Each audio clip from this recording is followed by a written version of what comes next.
सूत जी कहते हैं ऋषियों, कुत्ते दो प्रकार के होते हैं, एक पालतू और दूसरे फालतू। अब फालतू में कोई डंडा मारे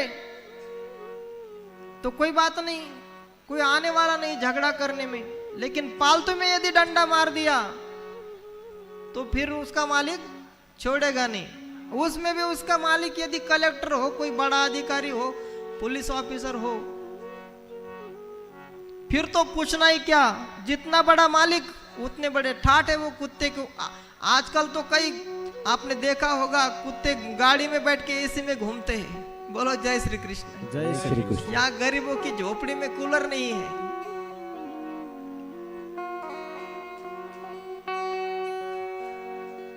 तो जितना बड़ा मालिक उतना उसका चपरासी भी तन के चलता है। अभी नरेंद्र मोदी जी का कोई घर में काम करने वाला कोई चपरासी रहेगा तो मंत्री को भी उसको सैल्यूट करनी पड़ेगी, मंत्री को भी ठीक से बात करनी पड़ेगी। क्यों? चपरासी तो है लेकिन किसका है? प्रधानमंत्री जी का। तो उससे तो संभल के रहना पड़ेगा, कुछ बता देगा हमारे बारे में तो डर रहता है।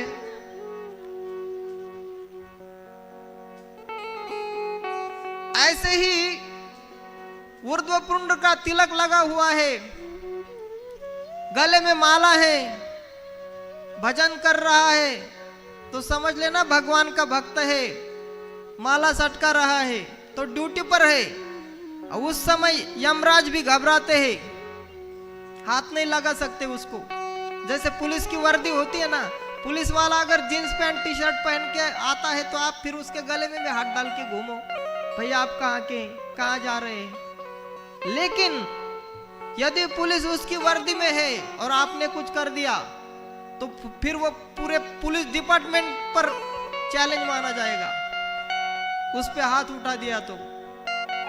ऐसे ही यदि ऊर्ध्वपुंड लगा हुआ है, वैष्णव के चिन्ह अंकित है और माला सटका रहा है तो उसे यमराज को भी डरना पड़ता है, क्योंकि वो भक्त है, ड्यूटी पर है, जाप कर रहा है।